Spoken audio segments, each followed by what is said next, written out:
in the sport, it's enough just to try to beat the opponents who are put in front of them.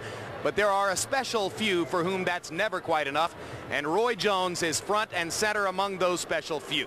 Roy is always chasing some bigger goal, whether it be his place in history, never quite big enough to satisfy himself, or his dominance of his opponents, never big enough to satisfy his critics. Few present-day athletes have dominated their competition quite like Roy Jones. Over the course of his career, he has so thoroughly outclassed his opponents that finding a legitimate in-the-ring challenge has become the challenge. But tonight could be different. Tonight there's plenty at stake. Not only will Roy be fighting to become the only undisputed belt holder in his sport, he's fighting an opponent he's had his eye on for quite some time. Reggie Johnson sparred with Roy Jones down in Pensacola a few years ago, and apparently Roy did not appreciate the fact that his father, Roy Sr., took an interest in Reggie and was helping training him, because Roy had the foresight to say, hey, I may meet this guy sometime. Why would you even be spending time with him like that? Our paths are going to cross if he is successful. And sure enough, now it's been about 7-8 years, but they're about to cross now. Their paths have intersected, and with a victory tonight, the undisputed light heavyweight championship would be Roy's. If he achieves that goal, might the time finally be right to test the waters as a heavyweight? It's been talked about for years. He has a lot of trouble finding opponents as a light heavyweight. When you're too good for the guys in your division, the only thing to do is quit or move up. The biggest point of intrigue is that people think he's gonna kill me. People think ain't no way in the world Roy Jones is big enough to beat no heavyweight. He's too small. And I love to hear people say they think I can't. But history supports the naysayers. Although Michael Spinks won the heavyweight title, the only light heavy to do so, he was eventually embarrassed by a much bigger puncher. Other 175-pound greats like Billy Conn, Archie Moore, and Bob Foster all failed in their attempts. So what chance does this former junior middleweight have? There's plenty of heavyweights out there that Roy Jones can beat. I think Jones would come in about 182, 183 pounds. You have to remember when Billy Conn fought Joe Louis, he only weighed 169 pounds against one of the greatest heavyweights that ever lived, and damn near won the fight. Roy has to pick the right time and the right guy if he's going to make the jump. Lennox Lewis was just simply too big. Evander Holyfield at this point, perfect. Roy Jones and Evander right now, I would say, would be a very competitive fight. Roy's plan is not to become a heavyweight for good, but to fight once for the heavyweight title against the right opponent, like Evander Holyfield. It'd be a great matchup for me because of the size. You know, he's not too big for me because I'm smaller. He want to come out and try to finish me off right away and get it over with. But I think, you know, I'm far too elusive for that. And after he got over that, then the fight would start. And I think it'll be downhill for him from that point forward. If I had Roy Jones, I would have had him fight Evander Holyfield at least a year ago, because I think he has the punching power and the speed to make Holyfield an easy fight for him. I'm not a guy who is afraid of nothing. I'm 30 years old. What do I have to be afraid of? I do whatever the fans want to see. I know the fans wanted to see a unification fight, so I made that had to happen. They want to see me go to Milwaukee and wrestle a buffalo with a pair of gloves on, and that's what'll happen. Whatever happens, wouldn't it be fun? Not the buffalo and the gloves, but to see Roy Jones Jr. fighting for the heavyweight championship of the world.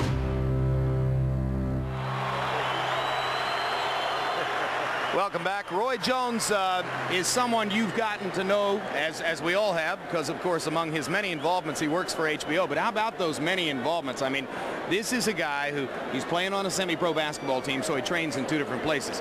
He works for HBO. He's got a carpet cleaning business. He's getting into the boxing promotion business. He owns a music studio. I'm leaving out 2 or 3 things. He's got a big farm. He tends to 100 chickens. Too many different walks of life for one guy, or perfect for somebody with the energy of Roy Jones? Well, in boxing, they talk about the deterioration of brain cells. They won't deteriorate if you're using them. This guy is definitely using his brains. He's having a lot of fun. All boxers should take this lead and try to do the same thing. I think he needs more things to do.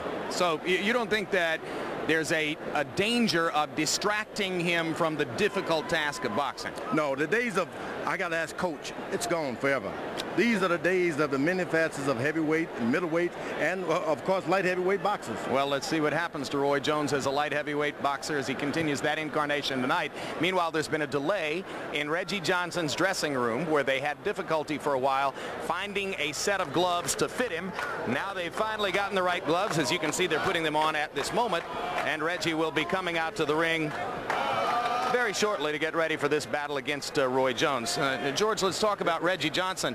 And I talked about how well you know Roy Jones. Reggie grew up in the same neighborhood in Houston where you grew up. His father was what, a schoolmate of yours? That's right. We had the 3rd and 4th grade together.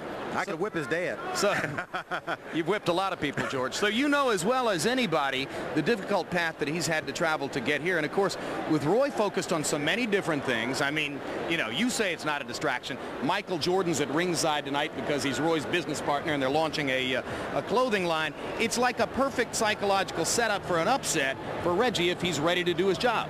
The difference between a contender and a champion, motivation. You got to be motivated. If you can catch Roy Jones tonight not motivated, this guy could clean him out. That's the only difference. Physically, they're the same. Mentally, they could be the same, but motivation. You got to be motivated. Because Reggie Johnson's a terrific fighter. He was a middleweight champion before he began to have trouble making 160 pounds. Eventually found his comfort zone when he moved up to 175.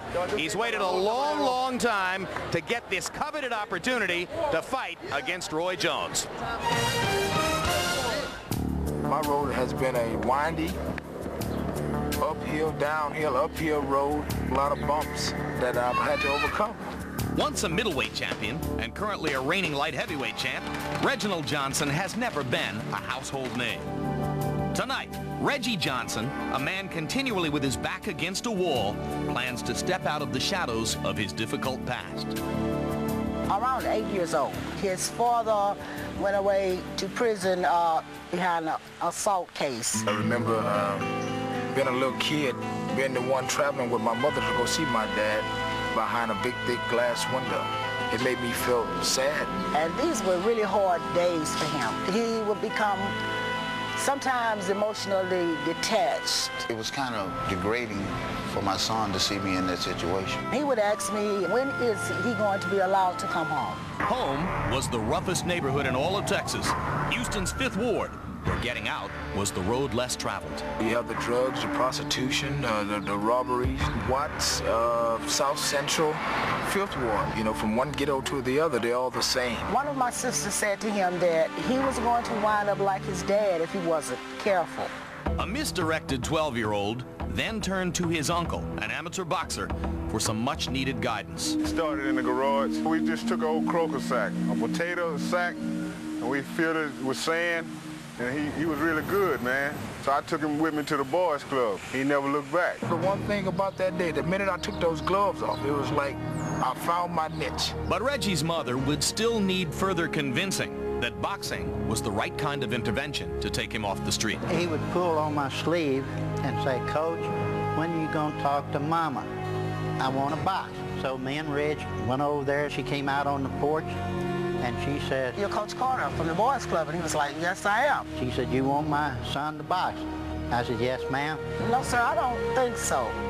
Coach Carter persuaded Reggie's mother to give him a trial, and within 2 years, he won over 90 amateur bouts. He turned pro and became a middleweight champion before his career derailed because of managerial disputes which cost him time, money, and recognition. I don't look at it as a complete loss because it's never too late to turn things around. Something he's learned from his father, who's put his own life back together over the last 6 years. For Reggie, his turnabout came last year in a dramatic upset victory over William Guthrie. A new belt holder in the light heavyweight division. And with that, a heartfelt wish was fulfilled. I used to always look out and I would see 2 empty chairs. My mother and father weren't there for the most part. I've always known this is something that he always wished for. For Reg to have us there, we know the importance of it. It's nice now looking out there knowing that, you know, through it all, I proved a lot of people wrong. Tonight, Reggie Johnson has another hill to climb. Amid near unanimous expectations, he's about to get punched back toward the bottom of the boxing heap. But it's a long way from the 5th Ward to the spotlight. And to have made the trip and to have brought Mom and Dad with him is a satisfaction that can never be knocked out. Norma Johnson, mother of, Robert Johnson, father of, and former schoolmate of George Foreman in the dressing room. Cheering their son on as he warms and gets ready to come to the ring, fight the biggest fight of his life against Roy Jones. Tail of the tape for this light heavyweight title fight